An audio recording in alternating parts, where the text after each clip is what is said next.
좌우에 계신 분들과 인사 나누겠습니다. 사랑합니다. 축복합니다.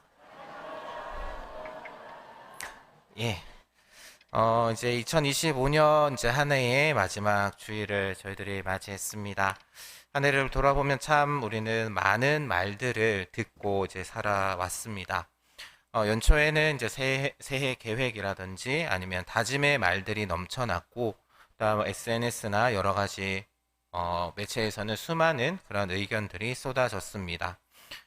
전문가들의 조언도 듣게 되고 또한 가까운 이들의 충고도 들었습니다. 또한 저희들은 이제 매주 교회에 나와서 이제 설교 말씀을 들었습니다. 현대를 살아가는 우리는 그 어느 세대보다 더 많은 그런 정보와 지식에 노출되어 있습니다. 스마트폰 하나면은 이제 세계 각국의 뉴스를 실시간으로 접할 수 있고, 또한 유튜브를 통해서 이제 수많은 그런 강의를 또한 들을 수도 있습니다. 그래서 여러 다양한 매체를 통해서 우리의 눈과 또한 우리의 귀는 쉴 틈이 없습니다.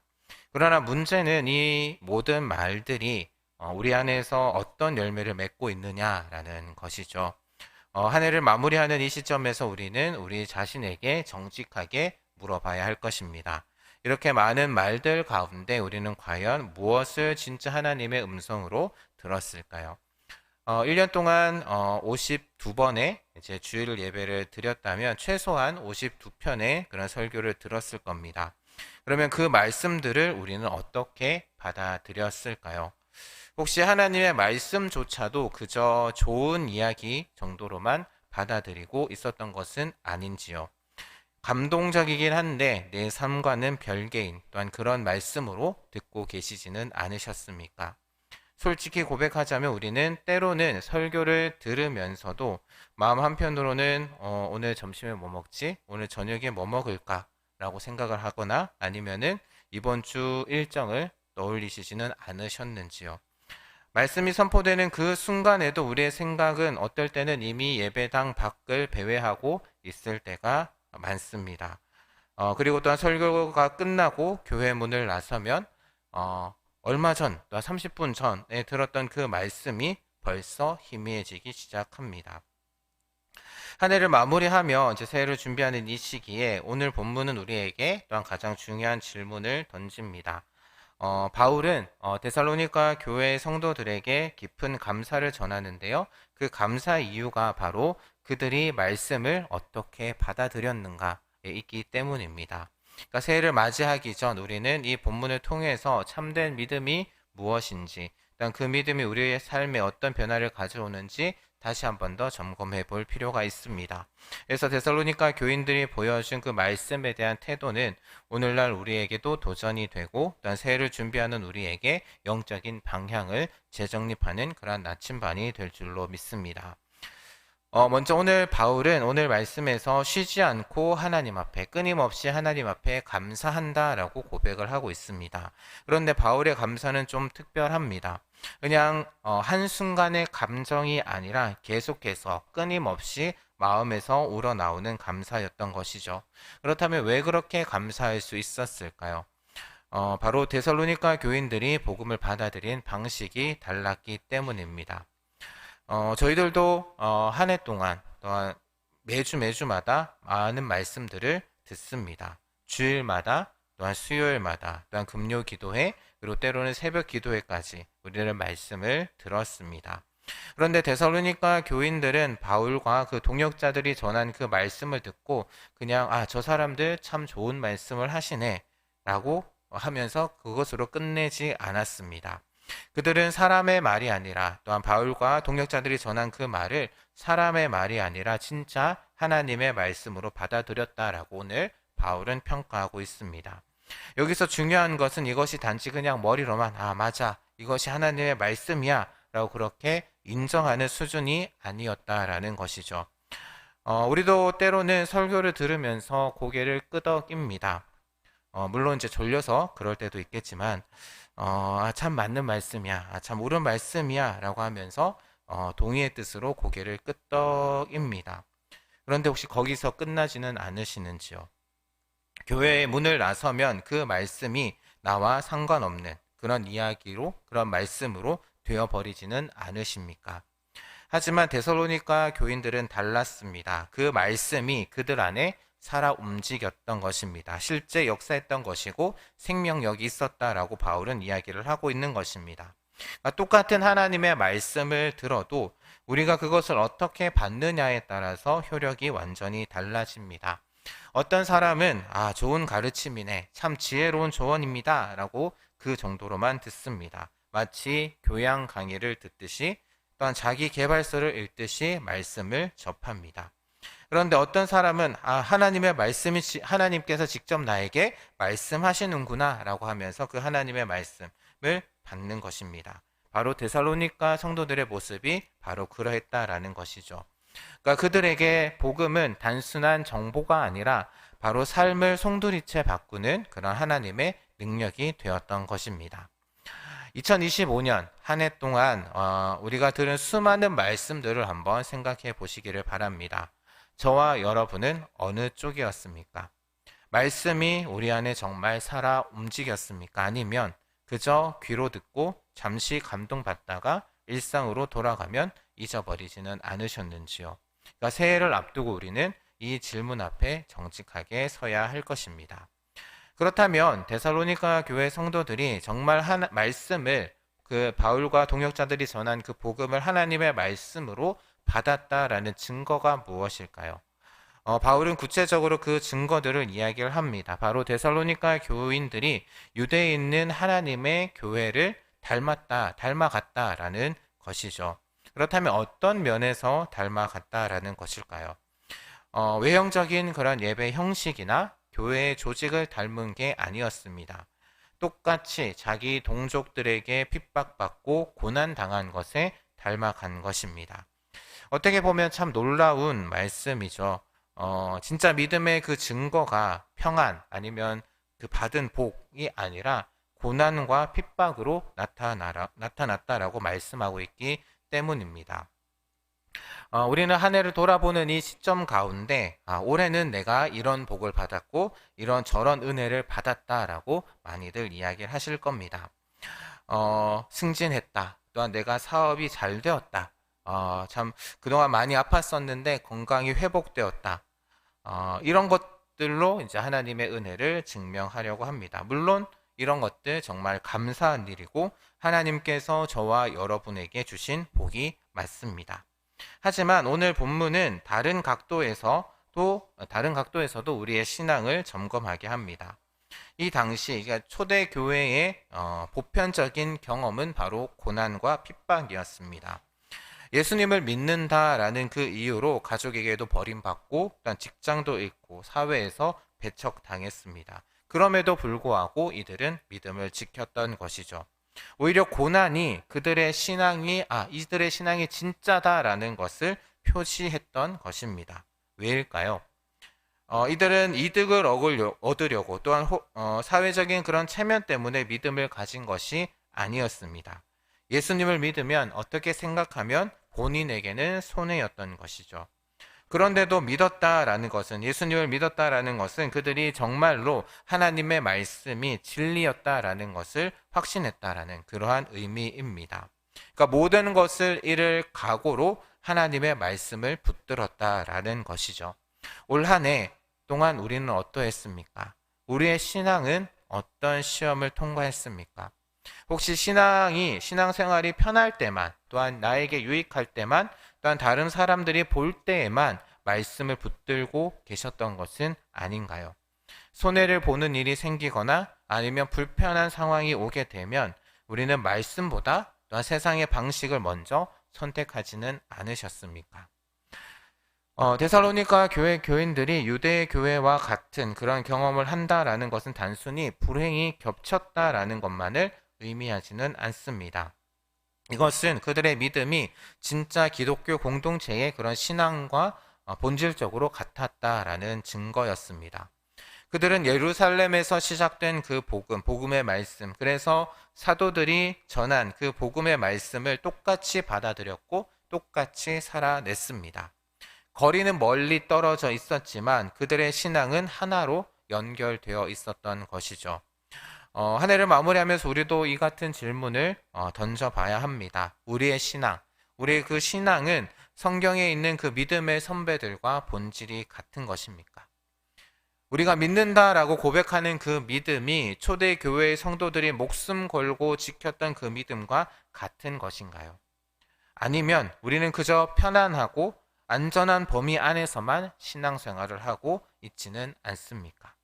새해를 준비하는 지금 우리에게 필요한 것은 새로운 결심, 계획이 아닐 수도 있습니다. 오히려 우리가 지금까지 그 들어온 말씀들을 어떻게 받아들였는지를, 또한 그 말씀이 우리 안에 정말 살아 역사하고 있는지를 돌아보는 것이 더 중요하지 않을까 합니다.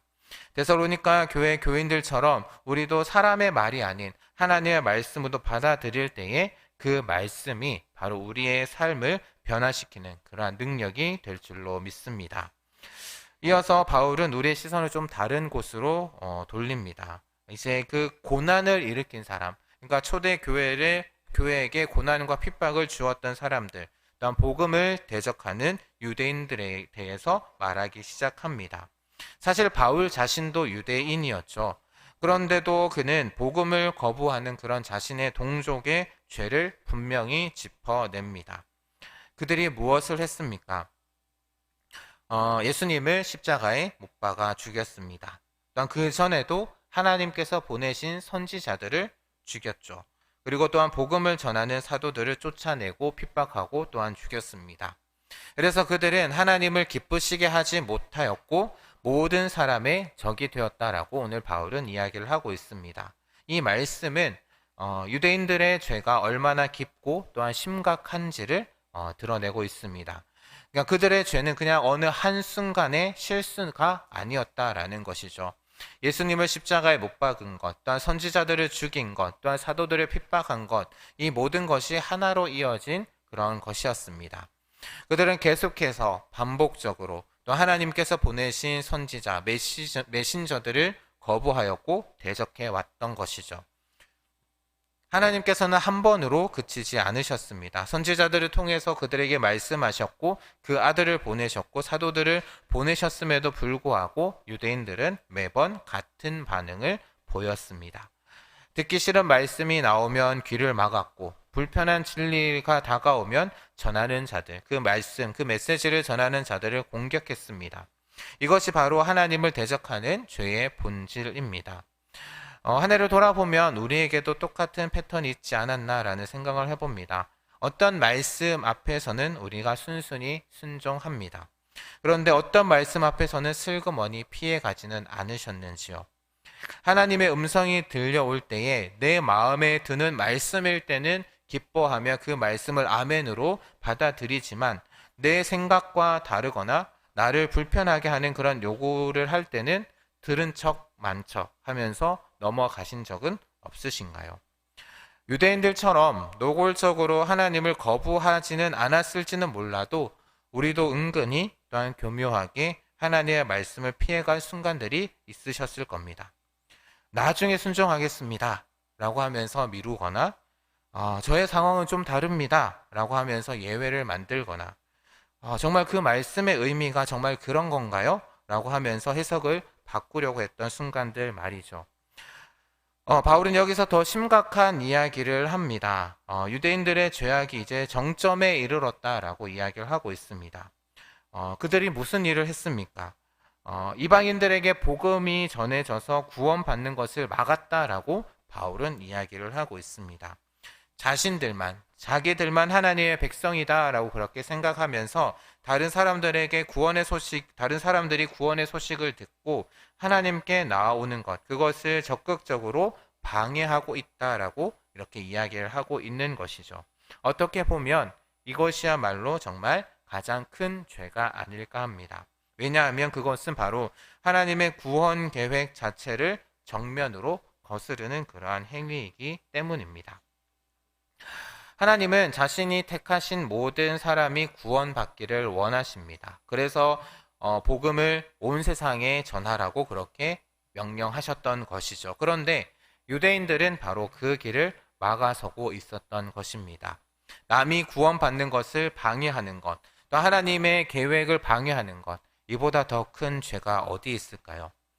이렇게 유대인들은 자기의 죄를 계속해서 쌓아가고 있었습니다. 죄를 쌓는다는 것, 또한 죄를 채운다라는 것은 무슨 의미일까요? 이제 죄의 분량이 점점점 가득 차간다라는 그러한 의미입니다. 우리가 아는 하나님은 오래 참으시는 그러한 분이십니다. 당장 심판하지 않으시고 회개할 기회를 주시는 분이 바로 우리가 믿는 하나님이시죠. 하지만 죄가 하나님이 정하신 그 한계를 넘어서 때가 되면 심판을 하십니다. 그래서 바울은 이제 그 하나님의 진노가 그들에게 끝까지 임했다라고 선언하고 있습니다. 이는 그들에게 이제 더 이상 피할 길이 없다라는 것을 이야기를 하고 있다라는 것이죠. 그래서 여기서 우리는 오늘 말씀에서 우리는 극명한 대조를 볼 수 있습니다. 한쪽에서는 하나님의 말씀을 진심으로 받아들이고 그래서 고난 속에서도 믿음을 지키는 데살로니가 교회 교인들이 있고요. 다른 한쪽에는 하나님의 말씀을 끝까지 거부하고 오히려 그 말씀이 전해지는 것을 막다가 결국에는 하나님의 진노를 받게 되는 유대인들이 있습니다. 그러니까 같은 하나님의 말씀 앞에서 어떤 사람들은 생명을 얻습니다. 하지만 어떤 사람들은 심판을 받게 된다라는 것이죠. 그렇다면 그 차이가 무엇일까요? 바로 말씀을 어떻게 받아들이느냐에 따라 달려 있습니다. 그러니까 똑같은 말씀이 어떤 이에게는 생명의 향기가 되지만 어떤 이에게는 사망의 냄새가 되는 것이죠. 그렇다면 왜 바울은 이렇게 대조되는 두 가지의 그림을 우리에게 오늘 본문을 통해서 보여주고 있는 것일까요? 아니, 데살로니가 교인들에게 왜 이러한 대조되는 그림을 보여주고 있는 것일까요? 바로 데살로니가 교회 교인들을 격려하기 위함입니다. 이들은 지금 고난을 받고 있습니다. 또한 핍박을 당하고 있습니다. 그런데 바울은 그 고난, 너희들이 받는 그 고난이야말로 그 핍박이야말로 너희의 신앙이 진짜인 증거다라고 이야기를 하고 있는 것이죠. 지금 너희가 지금 제대로 가고 있다라고 이야기를 하고 있는 것입니다. 만약 세상이 너희를 환영하고 너희에게 박수 쳐준다면 오히려 그것은 걱정해야 할 일이라고. 그래서 너희를 핍박하는 자들, 복음을 막으려는 자들이 결국 어떻게 되는지를 보라고 이야기를 하고 있는 것입니다. 그들이 아무리 힘이 강해 보여도 아무리 많은 사람들을 동원해서 너희들을 방해한다라고 할지라도 결국 하나님의 심판을 그들이 피할 수 없다라고 바울은 이야기를 하고 있는 것입니다. 이것이 바로 바울이 데살로니가 교회 교인들에게 주었던 소망의 말씀이었던 것이죠. 2025년을 마무리하면서 우리도 이러한 소망을 붙들어야 하지 않을까 합니다. 세상은 때때로 불공평해 보입니다. 하나님 말씀대로 살려고 애쓰는 사람들이 오히려 손해를 보고 고난당하는 것 같습니다. 반대로 하나님을 무시하고 자기 마음대로, 자기 뜻대로, 자기 생각대로 사는 사람들이 오히려 잘 되는 것처럼 보일 때도 있습니다. 하지만 우리가 알아야 될 것이 있습니다. 바로 하나님은 의로우신 분이다라는 것이죠. 하나님은 절대 불의를 그냥 지나치지 않으시는 분이십니다. 하나님의 말씀을 진심으로 받아들이고 순종하는 자들을 반드시 지키시고 보상하시고 보호하시는 분이시고요. 반대로 말씀을 거부하고 대적하는 자들은 반드시 심판하십니다. 지금 당장이 아닐 수는 있습니다. 하지만 결국에는 반드시 그렇게 된다라고 바울은 이야기를 하고 있는 것이죠. 그래서 새해를 맞이하면서 우리가 붙들어야 할 것이 바로 이러한 확신들입니다. 내가 지금 하나님의 말씀을 붙들고 살아가는 것, 그것이 바로 옳은 길이다라는 확신. 그리고 지금 내가 지금 힘들어 보여도 결국에는 하나님께서 책임지신다라는 그 확신. 그리고 또 하나님의 심판이 반드시 온다라는 그 확신을 우리는 붙들어야 할 것입니다. 그래서 이 확신이 있을 때 우리는 결코 흔들리지 않고 믿음의 길을 걸어갈 수 있을 것입니다. 한 해를 마무리하는 지금 2025년 한 해 동안 우리의 귀를 스쳐간 수많은 말들 가운데 과연 무엇을 진정으로 하나님의 음성으로 받아들이셨습니까? 하나님의 말씀을 진짜 하나님의 말씀으로 받아들인다라는 것은 그냥 단순히 귀로 듣고 머리로 동의하는 차원에서 그치는 것이 아닙니다. 그것은 그 말씀이 내 안에서 실제로 역사하도록 내 삶 전체를 내어드리는 것. 그것이 바로 하나님의 말씀을 하나님의 그 복음의 말씀을 하나님의 말씀으로 받아들인다라는 것의 의미입니다. 그러니까 편할 때만이 아니라 그 말씀 때문에 고난이 온다라고 하더라도, 그 말씀 때문에 내가 손해를 본다라고 하더라도, 그 말씀 때문에 내가 사람들의 손가락질을 받는다라고 할지라도 믿음을 놓지 않는 것이죠. 데살로니가 교회의 교인들이 우리에게 참된 그런 모습에서 참된 믿음의 모델을 보여줍니다. 그들은 바울과 동력자들의 말을 들었을 때 그것이 단지 사람의 말, 좋은 가르침 정도로 치부하지 않았습니다. 그들은 그 말씀을 하나님께서 자신들에게 직접 하시는 그런 음성으로 받아들였다라는 것이고요. 그 결과 그들의 삶에 실제적인 변화가 일어났습니다. 유대에 있는 교회들과 똑같이 핍박과 고난이 찾아왔지만 그들은 끝까지 믿음을 포기하지 않았습니다. 오히려 그 고난이 그들의 신앙이 진짜라는 증거가 되었던 것이죠. 반면에 유대인들은 정반대의 길을 걸었습니다. 그들은 하나님께서 보내신 선지자들을 거부했고요. 예수님을 십자가에 못 박았습니다. 또한 사도들을 핍박했습니다. 심지어는 이방인들에게 복음이 전해지는 것까지 그들은 적극적으로 방해했습니다. 그래서 그들은 결국 그것을 통해서 자신들의 죄를 계속 쌓아가면서 하나님의 구원 계획을 정면으로 거스렸고요. 결국 하나님의 진노가 그들에게 끝까지 임하게 되었던 것입니다. 그러니까 같은 하나님의 말씀 앞에서 어떤 사람들은 생명을 얻었고 어떤 사람들은 심판을 받았고, 계속해서 말씀드리지만 그 차이는 오직 하나, 말씀을 어떻게 받느냐에 따라 달려 있습니다.